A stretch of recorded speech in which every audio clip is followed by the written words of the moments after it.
Hi, this video to help you with completing the square.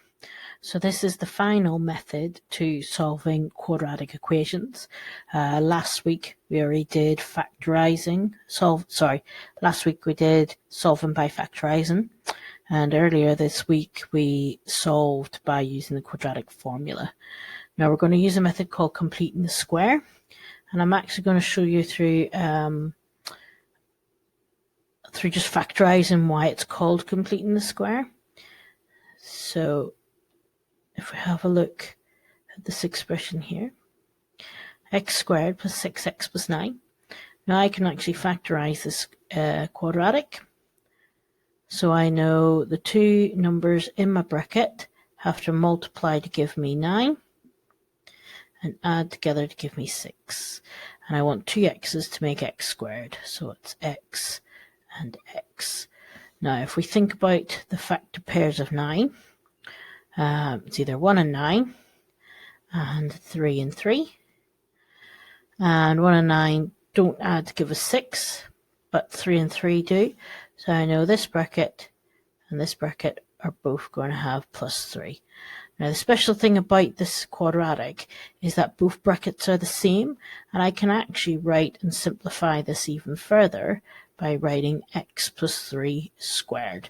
Now this is what we call a complete square, because the two brackets are the same and can be written as a square bracket. And we're actually going to use this method to factorize other expressions that we normally can't factorize. And if we can't factorize, we would use the completing the square method to do that instead. Now, it's called completing the square rather than complete square because we aren't going to have a perfect square. Now, the key thing about a complete square is the relationship between the number in the bracket and the x term in the quadratic expression. So you can see this number 3 is half this middle term, and that's actually really useful. So we actually half it to get this number inside the bracket. And then this 3 is linked to the 9 because it's squared to get 9. Okay, now we want to try and write these expressions here by completing the square. Now normally a question is usually phrased, write your answer in the form of x plus a bracket squared plus b. And this a is referring to this number inside the bracket of this complete square. Now this a is always half your coefficient of x, so the number in front of your x term. Okay, so if we look here, this is our coefficient of x, which is 6, which means a is half of that, which is 3. So that means I can write a complete square, x plus 3 brackets squared, and that would be me completing square. Now we're not quite finished because I used the example above for a reason. So this is quite important. I chose to do this expression because it's linked to this question beneath. And if you notice, the first two terms of my expression up here matches the first two terms here, but the last bit where the 9 is doesn't match up where this minus 5 is. So if I multiply out this double bracket, it will give me x squared plus 6x plus 9. Now we don't want the 9, but remember the 9 is created by this 3 being squared, so we actually want to subtract 3 squared because we want to subtract this 9 that was originally created from the double bracket. So if we get rid of that, it'll give us the first two terms that we actually want, which is the x squared plus 6x. Now, if we look back at the question, we want -5. So I'm going to add the -5 onto the end of my expression.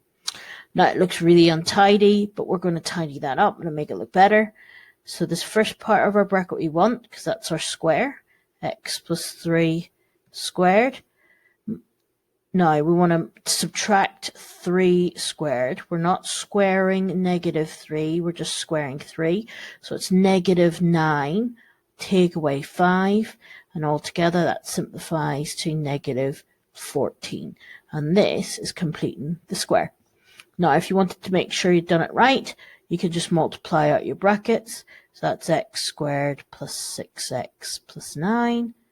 Don't forget there's a -14 on the end. And all of that would simplify down to give you the -5 that's asked in the question. So let's try this again. So step 1, you want to work out your a. So remember, a is half the coefficient of x.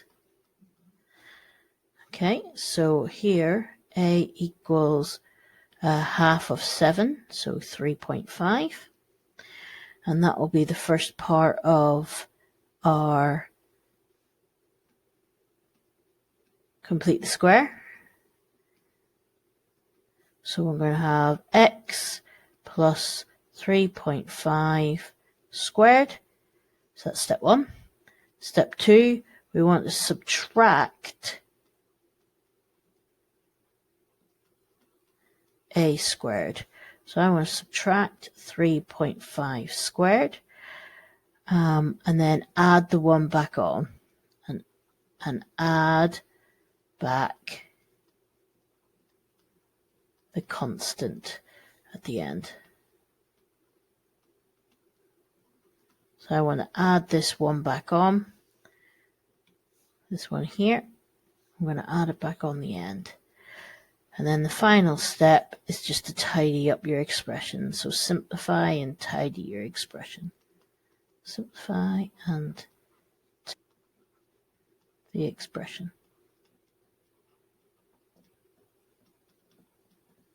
Okay, so I'll have x plus 3.5 squared